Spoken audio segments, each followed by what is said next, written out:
Are you caught in a cycle of stress eating, reaching for food when you feel overwhelmed or anxious? Do you want to break free from the grip of emotional eating and heal your relationship with food? Today, we'll explore some strategies to stop stress eating and give you the tools you need to overcome emotional eating altogether. Stress eating, aka emotional eating, is a common coping mechanism for lots of people when faced with stress or emotional turmoil in general induced by adulting, dealing with other people's unchecked bias, sometimes just leaving the house, sometimes by attempting to relax at the house while being crushed by the massive weight of your to-do list. The truth of the matter is, food can be very soothing. It is natural to turn to food for comfort. It isn't strange, and you aren't wrong for doing it. The problem comes in when this pattern starts to cause you distress, or when it's clearly just a band-aid for a larger need that isn't being met, or when it's exacerbating a chronic health condition. So if any of these are at play for you, or you just feel like stress is interrupting your relationship with food, what can you do about it? Step 1, identify your triggers. The first thing you want to do is figure out what your triggers are. These differ from person to person, but some common ones are stressful news, one more assignment at work that tips you right over the edge, boredom, or isolation. To figure out what yours are, just start noticing. Slowing down for just 1 minute before you eat to ask yourself, why am I eating? And trying to name it. You don't need to judge what comes up for you. All you have to do is come up with 1 to 3 words that explain why you're eating. If hunger comes up, boredom, frustration, anger, the need to stuff feelings down, you can pause and decide if there would be a more loving way to address your feeling, or you can decide if food is the best option for you in this moment, keeping yourself open to the possibility that in the future, maybe another coping tool is going to be more ideal. Step 2, explore other ways to sit with your feelings. Over the years, I've heard a lot of different recommendations for distracting yourself from cravings.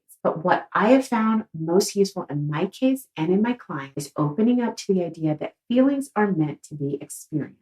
Feelings are here to tell us something, oftentimes to trigger an action, to create a safer space for ourselves, or to make some other change. Some people find sitting with feelings so uncomfortable, so deeply upsetting, that they may notice when they start to do this work that they need additional support. If you find yourself feeling very overwhelmed, take a pause and seek out additional support. Maybe you need to work one-on-one with a dietitian who is very sensitive to the fact that food trauma is very real, or maybe you need the support of a therapist. Listen to your body and don't keep pushing if you're getting a sign that it's time to pump the brakes. Step 3 is closely tied to 2. Practice calming your nervous system on a regular basis. You still want to learn to feel your feelings and master the art of sitting with discomfort, leaning into curiosity and learning to watch your emotions come and go like the impermanent things that they are. But there are also many things we can do to calm our nervous system and manage stress. Exercise, journaling, meditation, deep breathing, yoga,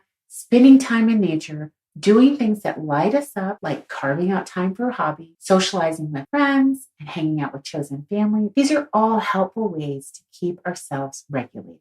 Another thing to pay attention to is where excessive restriction might be serving as a trigger for binging. This brings us to step 4, eliminate excessive restriction. This may mean eating too few calories for your level of activity. This could mean prohibiting foods, thinking of foods as good, bad, dangerous, and safe, completely cutting out food groups. Honestly, restriction looks a lot of different ways for different people. But dieting in general, as we know it, tends to trigger binges and tends to make us more vulnerable to using food during times of high stress. Number 5, make friends with your hunger. Honor it, do not fear it. It's really common for people to misinterpret thirst and fatigue as hunger, but also it's really common for people to ignore their hunger so often they don't recognize it when it shows up in its true form. Hunger isn't something we have to fear. Most of us do not have a medical reason to be very concerned about our blood sugar control. If you do, this is a little more complex, and this is something you should work with a health provider on. But for everybody else who doesn't have trouble controlling their blood sugar, understand that hunger is not an emergency. And in fact, experiencing a little bit of hunger can enhance your experience of food. An apple that you eat after you've gotten hungry tastes a million times better than an apple you have after you've eaten a full meal. Hunger in its true form comes and goes in waves. Initially, it's a little subtle. If you don't recognize it on the first wave, it will be back. And every time it comes back, it gets a little more intense. If you ignore it for long enough, you're going to be ravenous. And that's when you are wide open and vulnerable to what feels like an out of control eating session. You really won't enjoy it. So there you have it. Breaking the cycle of stress eating requires a multifaceted approach that involves identifying your triggers, learning to feel your feelings, developing practices that calm your nervous system, and fostering a healthy relationship with hunger.